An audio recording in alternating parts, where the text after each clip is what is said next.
Hi guys, it's Miss Sailor here. So we're here for part 2 of From England with Love. So we're going to be talking about the Enlightenment. It's a movement that emphasizes reason over superstition. It's also referred to as the Age of Reason. It's an intellectual and cultural movement in the 18th century that wanted to emphasize science over blind faith.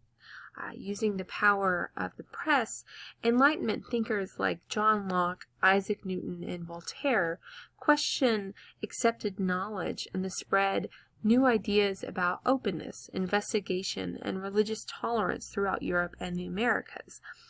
Many consider the Enlightenment a turning point in Western civilizations, an age of light replacing an age of darkness. Several ideas dominated Enlightenment thought, including rationalism and progressivism are the two I want to highlight. Rationalism is the idea that humans are capable of using their reason to gain knowledge. Progressivism is the belief that through their powers of reason, humans can make linear progress over time. This is especially important as a response to the carnage and upheaval of the English Civil Wars in the 17th century. Now, colonists are influenced by the ideas of these enlightened philosophers. Here on the slide we have John Locke. John Locke published in 1690 the two treatises on government. It has an enormous impact on political thought in the colonies. John Locke rejected the traditional divine right of monarchs, that is to say, they were decided by God to rule. He rejects this. He says they don't have absolute power. He insists that people are endowed with natural rights, that is, life, liberty, and property. He noted that it was needed to protect those natural rights. It leads people to establish government in the first place. So when rulers fail to protect the property and lives of their subjects, the people have the right, in extreme cases, to overthrow the monarchy and change the government. John Locke's ideas are actually what influenced the American Revolution, because the colonists felt that their natural rights were being impeded upon. And then you have Charles de Montesquieu and the separation of powers.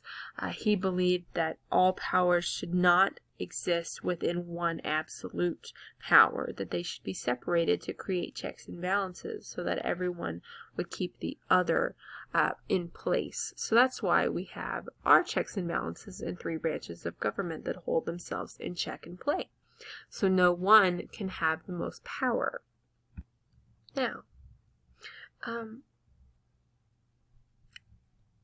the one person who stands as the embodiment of the Enlightenment in British America is going to be this gentleman. That is Benjamin Franklin. At the age of 17, the independent-minded Franklin runs away from Puritan Boston. He ends up in Quaker Philadelphia, where he begins publishing the Pennsylvania Gazette in the late 1720s. And in 1732, he started his annual publication of Poor Richard, an Almanac, in which he would give readers practical advice, or in this word, a limerick, such as early to bed, early to rise, makes a man healthy, wealthy, and wise. Now, Franklin also subscribed to deism, that is D-E-I-S-M, deism. It's an Enlightenment era belief in a God who created but then had no continued involvement in the world and the events within it.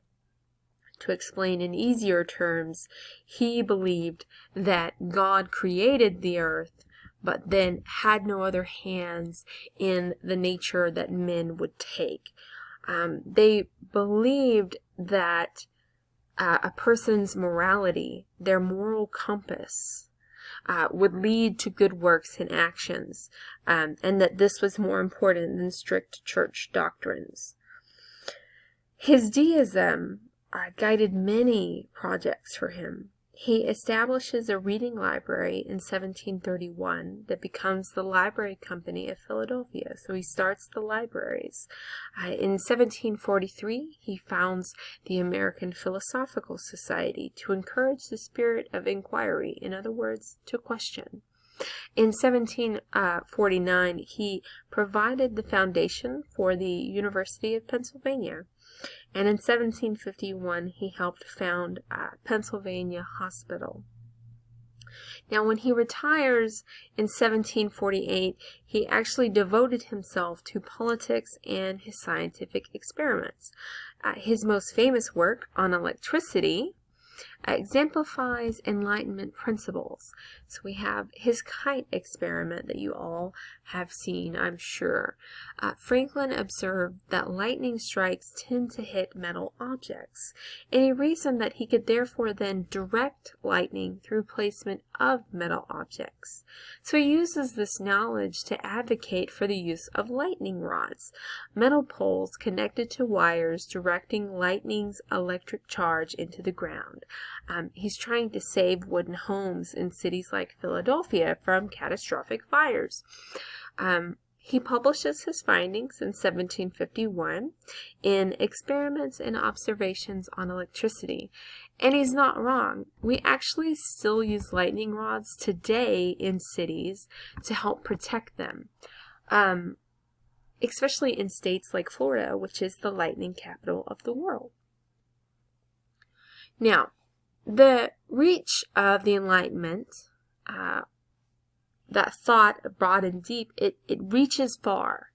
In the 1730s, it actually prompts the founding of a new colony. See, having witnessed the terrible conditions of debtors' prison, as well as the result of the releasing of these penniless debtors onto the streets of London, James Oglethorpe, he's a member of Congress, and he's an advocate for social reform. He pensions King George II for a charter to start a new colony. Now, George understands the strategic advantage of a British colony standing as a buffer between South Carolina and Spanish Florida. So he granted the charter, and they leave out. It's 1732 when they are granted it. So Oglethorpe leads the settlement of the colony, which is named Georgia in the honor of the king. He has a very specific vision for Georgia. He wants to follow the ideals of the Age of Reason. He wants to see it as a place for England's worthy poor to start anew. To encourage industry, he gives male immigrants 50 acres of land. He gives them a year's worth of supplies. In Savannah, his plan is to provide a utopia. He wants a model where all men are created equal. So his vision calls for alcohol and slavery to be banned. However, colonists who relocate from other colonies, say South Carolina to their north, they disregard these prohibitions.